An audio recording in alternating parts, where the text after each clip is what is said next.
नमस्कार रसिक मायबापू आणि प्रेक्षकांनो, तुम्ही तर मला ओळखताच. मी आपल्या सगळ्यांचा लाडका विष्णू माळी. आणि तुम्हाला सांगण्यात एवढा आनंद होत आहे की माझे परम मित्र व तसेच अभिनेते सौरभ संभाजी शेखर पाटील यांचे स्वयंलिखित हे काव्यसंग्रह येत्या 20 जानेवारी 2025 रोजी प्रकाशित होत आहे. आई बाप बहिणीचं प्रेम याच्याशिवाय तर कवितेला सुरुवात होत नाही. आयुष्य म्हटलं तर संघर्ष येणारच. आणि हो, एकांतात बसला तर एकतर्फी प्रेमाची आठवण येणारच.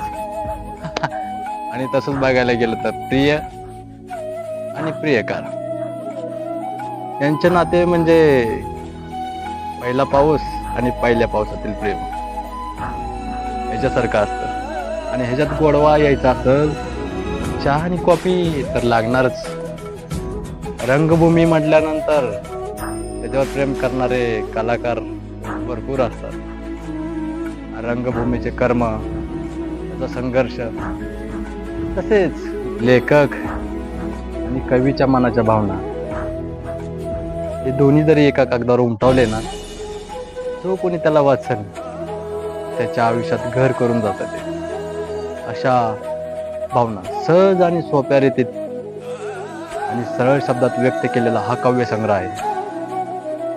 लहान मुलांपासून ते थोरा मोठ्यापर्यंत जो कोणी याला वाचल त्याला हे आपलंसं करून जाईल. तसेच मराठी सोबत हिंदी कविता व शायरी वाचायला भेटेल. मी येत आहे, तुम्ही पण या कार्यक्रमाची अजून शोभा वाढवा. दिनांक 20 जानेवारी 2025 रोजी. स्थळ आहे ग दि मांडगुळकर नाट्यगृह, निगडी, पिंपरी चिंचवड येथे, सायंकाळी 5 वाजता. धन्यवाद.